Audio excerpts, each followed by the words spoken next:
Hey guys, so today's video is slightly different because it's almost like a commentary video but on beauty stuff. I'm putting on my beauty channel instead of my drama/commentary channel, which also will be linked in the description. Also, I do have a book channel and a podcast in case you want to watch that. That's it. That's my whole intro.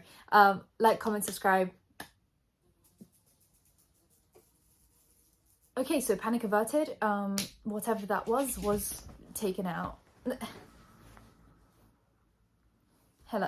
I made kind of like a list of topics that I want to go over. This obviously isn't the like comprehensive how TikTok ruined beauty, very dramatic title. It's almost a little bit clickbait because obviously I appreciate makeup being shown on any platform. We actually all started kind of on Instagram.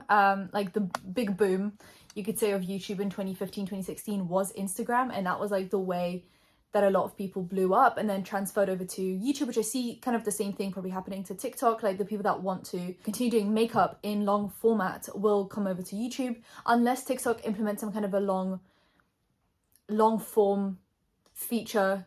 I know they're doing 3 minutes and they're testing out 10 minutes, but obviously sometimes you have 3-hour long videos on YouTube. So obviously if someone wants to move over to YouTube, they can. However, as much as I think beauty had blown up on Instagram in 2015, 2016 and then moved over to YouTube, that was because Instagram had almost like a ceiling for growth, whereas TikTok has just surpassed YouTube in watch time hours for the first time. And this has literally never happened before. I feel like YouTube has always been the creme de la creme, the top of the top, the platform to be on, and it was always like everyone's dream to be here. And I feel like everyone's dream is to be a TikToker. That is the dream. As much as they don't really have amazing monetization features yet, they do have brand deals. Obviously, they have PR, just like YouTube, so you can kind of just make money on brand deals, but they don't have AdSense in the sense that we do on YouTube, which is just a typical, like, we put ads in and that's it. And even if we don't have brand deals, we are still guaranteed to make an income as long as your CPM is fine, as long as you don't get demonetized,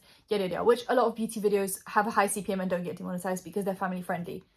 That was a big yawn. That was a big yawn, and you sneaked in a little lick in there. However, I have seen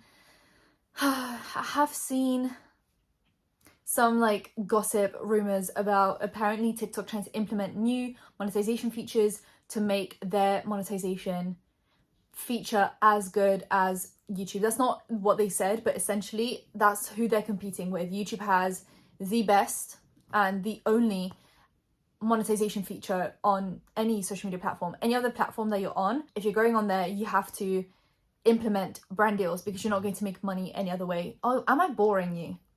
Is that what's going on? Am I just boring you? Stiff leg. How this all started. TikTok obviously boomed over the pandemic, but I kind of thought that it would have started dying off by now, but it still hasn't. To me, it has. Well, I say that I will still spend hours scrolling on it, but I don't feel like it's as obsessive as it was during the pandemic. I just don't really have the time for it. And when I do, I'm doing other things.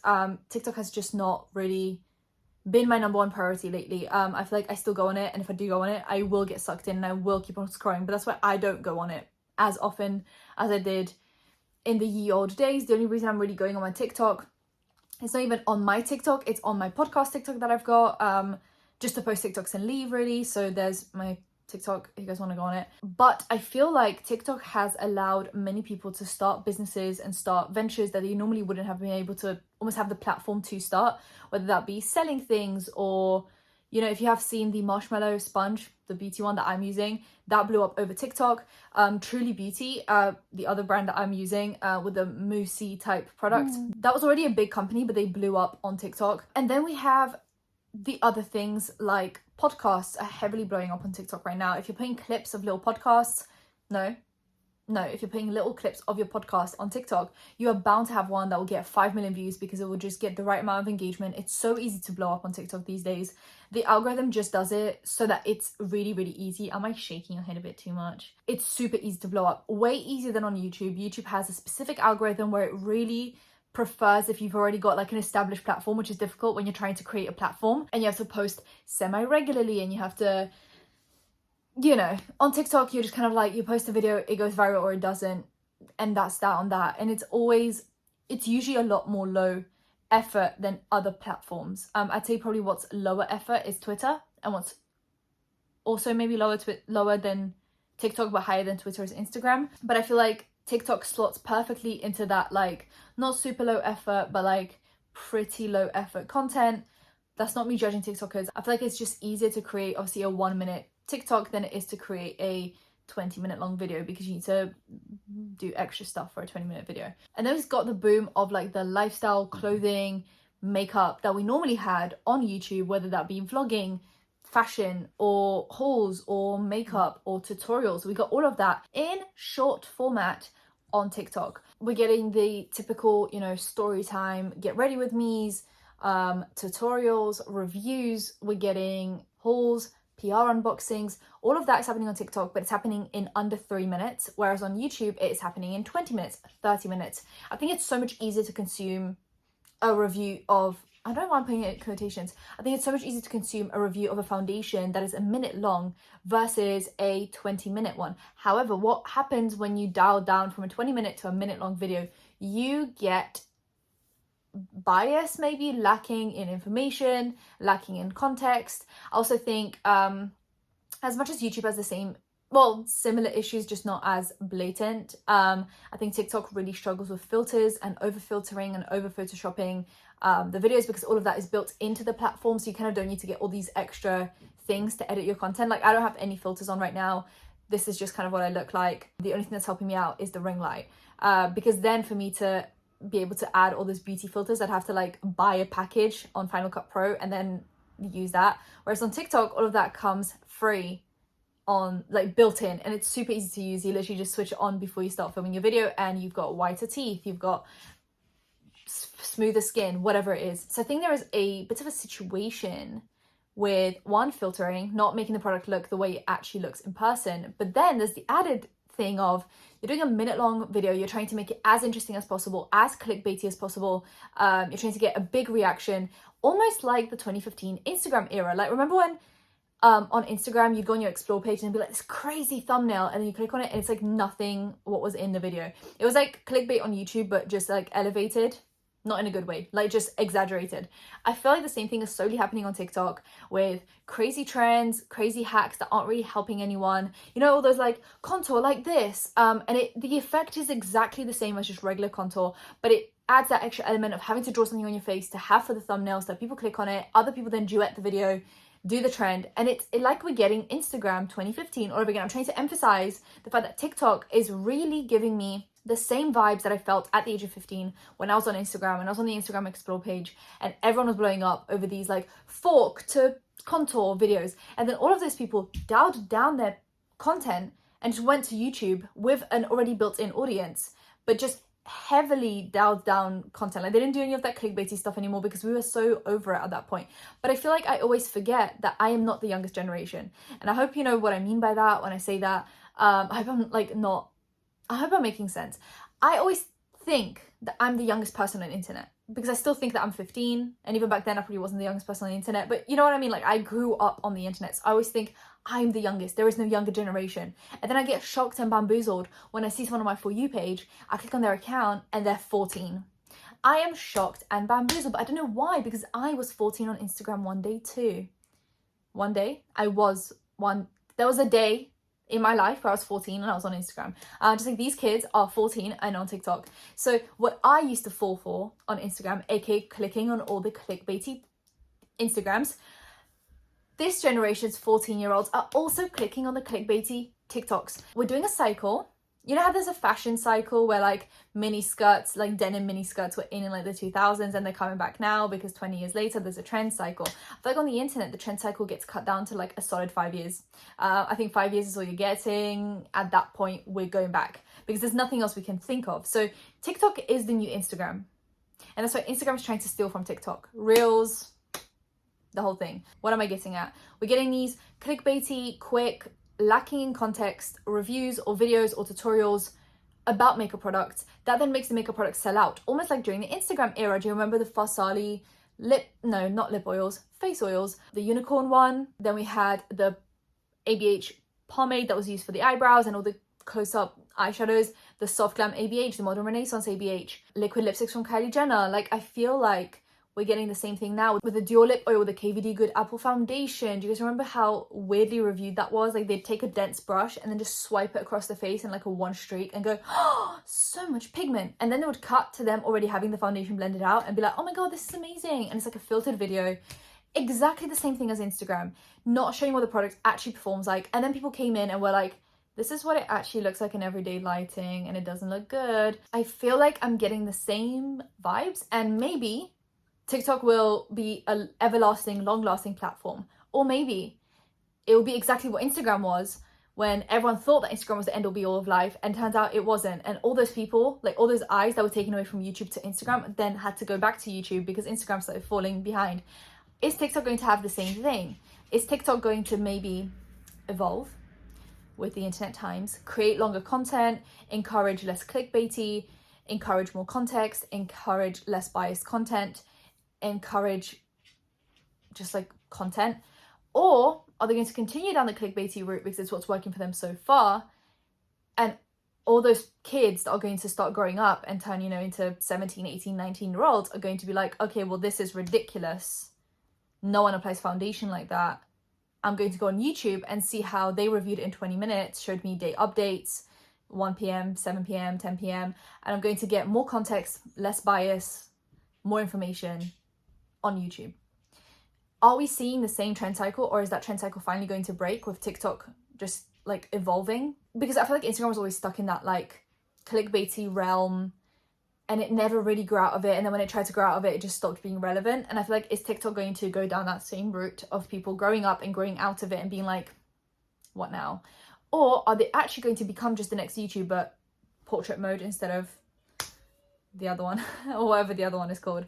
Another thing that I've noticed on TikTok, well, one, product cycles, fast fashion type movement. We went from lip oil to lipstick to something else in 2.5 seconds. And I feel like that is very reminiscent of Instagram, where products were just picture, post, picture, post. I feel like on YouTube, as much as it's also quite quick, but there's a little bit more of a wait with reviews taking longer to film. So you're not getting the content out as quickly. It almost feels a little bit slower, but in like a good way, where it doesn't feel so fast fashiony. Whereas TikTok, you know, you can film 10 TikToks a day of 10 different products that are your new favorite product. And like back in the day on YouTube, you had a monthly haul. You had a whole month to wait until someone told you what to buy. So you'd really only get those recommendations once a month because everyone filmed monthly faves around the same time. So you were not really getting much in between. You were just kind of like, oh, okay, monthly faves and fails, let me know what to buy. On TikTok, if your whole For You page is makeup, buy this. It is so reminiscent of Instagram with the scrolling on the explore page. I feel like it got so addictive on Instagram to keep on scrolling and keep on seeing what everyone is buying, that it just sent everyone into a frenzy of like having to buy new things. And I feel like YouTube heavily slowed that down. We also have some other issues with obviously the filters, like I said, all of that stuff. We also have other issues of things that YouTube, like we have already covered and we've already gone through. TikTok is going through that now, and I'm seeing like the same issues arise. And I want to know when the influencer bubble bursts, because it burst heavily on YouTube. Do you guys remember Dramageddons? I feel like, are we going to get a new Dramageddon? I'm just so not in tune with who the new influencers are that I'm just like unsure of who could even be in a Dramageddon. Because back in the day, of course it was going to be Jeffree Star, of course it was going to be James Charles, of course it was going to be Nikita Dragon and Jaclyn Hill and everyone else that was involved. Of course it was going to be those people because they were the creme de la creme. I'm just unsure of who the new TikTokers are. So you guys want to let me know? Let me know. I know Michaela is one of them, and there's already been some things coming out about her, which is very interesting. I feel like it's so difficult because you'd have to film those videos about Michaela on TikTok to reach the same audience, because if you're filming it on YouTube, how many people are consuming the content on YouTube and on TikTok? So at that point, you're not getting like the, you know?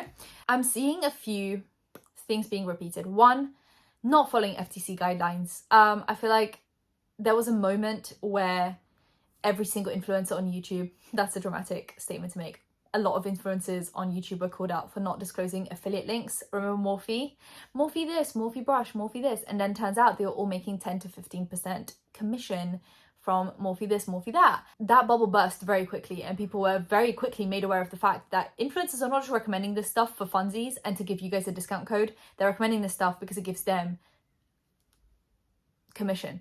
And then we started demanding that people disclose that. Brand deals used to be undisclosed. people started demanding, hey, let me know so I'm actually aware of when you're being paid and when you're not being paid. PR had to be disclosed. Please let me know if you got the send for free. I want to know. And I feel like that's when the influencer bubble heavily burst, because I feel like it put like a weird clarity on everything. And then FTC obviously came in, created guidelines, and was like, these are the rules and you can actually be fined if you don't follow them. So it has to be clear now, like, oh, this video is sponsored, this is yada yada. Whenever I do a sponsored video, you guys know about it because I make it very clear. If I get something in PR, I say it. If it's an affiliate link, I say it. But I feel like a lot of these TikTokers are not disclosing the ads. And obviously this is an alleged statement. I don't want to get sued, and therefore I'm not going to say any names. I just feel like when you go through a TikTok page and you're seeing the same product being promoted in the same way, you can only really make the assumption that it's a brand deal, or it was in some way affiliated, or something monetary is going on there. And I feel like it will take a minute before the FTC notices TikTok. I feel like it's still a pretty new platform. It took the FTC ages to get to YouTube, and it's going to take them ages to get to TikTok. But when they do, the bubble will burst. And I feel like if more and more people start looking into like what products are being recommended and by who and in what way are they being spoken about, is there a bit of a similarity in between how this person described it and how this person described it, we can start noticing the same things that we noticed on YouTube around the 2016 era of the affiliate links. Dun dun dun. So FTC guidelines is one thing. Another thing, bringing up scandals that we have already brought up a few years ago. I feel like I sound so biased towards YouTube. I'm really not. I don't really care what platform is on top. I feel like if I just want to create content for a different platform, as well as YouTube, I'll never leave YouTube. But if I want to create something for a different platform, I will. That's not the issue. I just mean it's super interesting to see how we're literally going full circle, but not really we. It's like we did the circle once, and now this new generation came in and they're doing the same circle that we did, just on a different platform, and they think they're doing like a whole new thing when it's already been done, just on a different platform, slightly differently, but like different font, but the writing is the same. Recently there was a TikToker, I cannot remember his name right now, but I will put him right here. Probably lovely content creator, amazing content creator. Like, I've heard a lot of great things about him. However, he has recently brought up that Kylie Jenner has released this eyeshadow palette and that some of the pigments are not eye safe. I don't really make videos like this, and this might get me into trouble, but I wanted to rant for a second. So this new eyeshadow palette came out from Kylie Cosmetics. This is the Kendall Pressed Powder Eyeshadow Palette. Not only do I find this color story to be nothing special, but as I'm watching reviews and I was checking it out on the website, there are 4 eyeshadows in this palette that are pressed face pigments that are not even supposed to go on the eyes. Why would you put that formula in an eyeshadow palette? And what aggravates me, her brand has been relaunching for a long time, and this is what you come back with. So these are the actual shades you can use, because these 4 are not even supposed to go on the eyes. And what frustrates me about it is she has a lot of young consumers that are gonna buy this and won't know that these shades aren't even supposed to go on the eyes. This is why I feel the market is oversaturated, and this is putting brand name over functionality and safety, honestly. There's so many indie brands that do amazing work, have amazing formulas, and get left in the dust for things like this. I feel some type of way about it. How do you feel about this? You guys know this. Like, of course they're not eye safe, because the FDA takes probably a decade to approve something. So if you want to get something approved, good luck.